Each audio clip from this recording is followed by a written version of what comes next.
जानते हैं आपको नेगेटिविटी तंग करती, हाँ या ना? करती है कि नहीं तंग?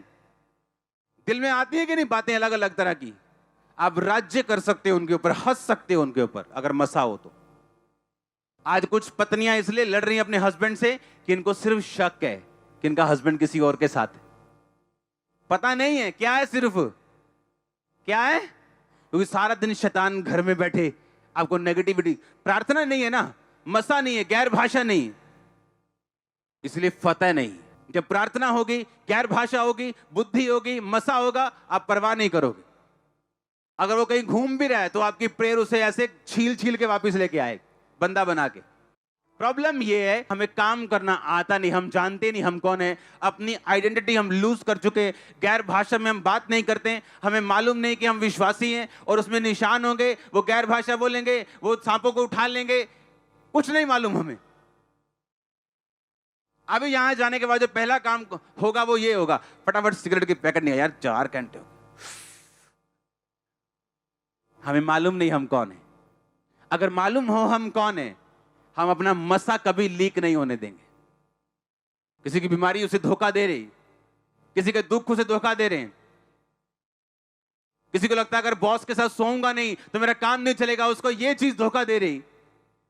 नो, आप इसके लिए नहीं चुने गए हो, आप स्वर्ग से राजा तय हुए हो। स्वर्ग से किसी बंदे ने आपको नहीं चुना है, आपको सर्वशक्तिमान परमेश्वर ने चुना है राजा होने के लिए। पर आपको तैयारी करनी होगी।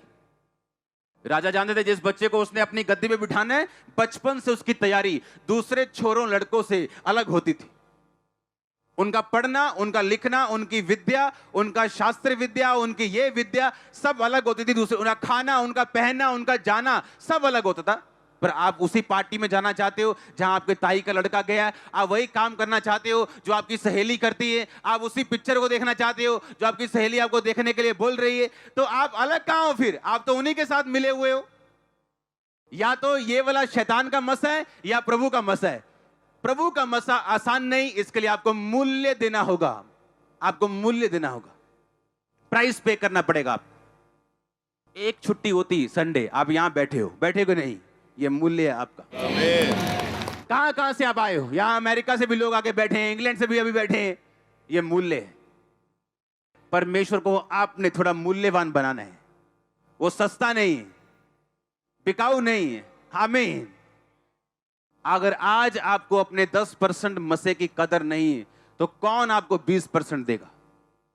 आपके पास थोड़ा सा मसा आया, आपने उसकी अनगैली की, पाप में गिरे, कौन आपको ज्यादा देगा? और याद रखो, बिना मसे के आप 25 साल भी अगर चर्च के मेंबर हुए, कोई बदलाव नहीं होगा आप में और अन्य जाति में। प्रैक्टिकली कुछ चेंज नहीं होगा। परमेश्वर ने कहा मेरे विश्वास करने वाले निशान होंगे, दुष्ट आत्मा को निकालेंगे और वो नई भाषाएं बोलेंगे। तो नई भाषा किसी को खुश करने के लिए बोलेंगे नहीं, नई भाषा बोलने से उनका विकास होगा, वो आत्मिक उन्नति को पाएंगे, प्राण की उन्नति को पाएंगे, शरीर की उन्नति को पाएंगे, बीमारियों से आजाद होंगे, मसा लेंगे, उसी मसे से राज्य करेंगे, अथॉरिटी के साथ चलेंगे और लोग देखेंगे ये मेरी संतान है। आमीन। पर आज प्लान कहां खत्म होता है? जब राजा की कुर्सी पे बैठे बैठे हम दाऊद की तरह बैतशेबा को देखते हैं और पाप कर बैठते हैं, उसके बाद सब गड़बड़ हो जाता है। कंफ्यूज, शैतान भी कंफ्यूज होता है आपको देख के।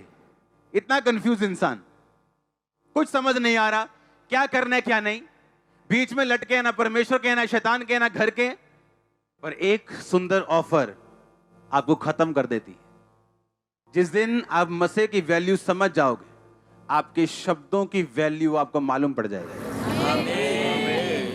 पावरफुल होंगे आपके शब्द, क्रिएट करने की ताकत रखेंगे। आपको अपनी वैल्यू पहचाननी है, आप एक किंग हो। टाइम लग सकता है आपको ऑपरेट, आपको उस लेवल पे आके जहां से आप काम करें, पर तैयारी तो करो। और कोई तैयारी आराम से नहीं होती। दुख उसका हिस्सा है, बीमारी उसका हिस्सा है, चिंता उसका हिस्सा है, फाइनेंशियल ट्रबल उसका हिस्सा है, विरोध और सताव उसका एक मेजर हिस्सा है। और परमेश्वर किसी को भी यूज कर सकता है आपको अपने में लेके आने के लिए। हालेलुया।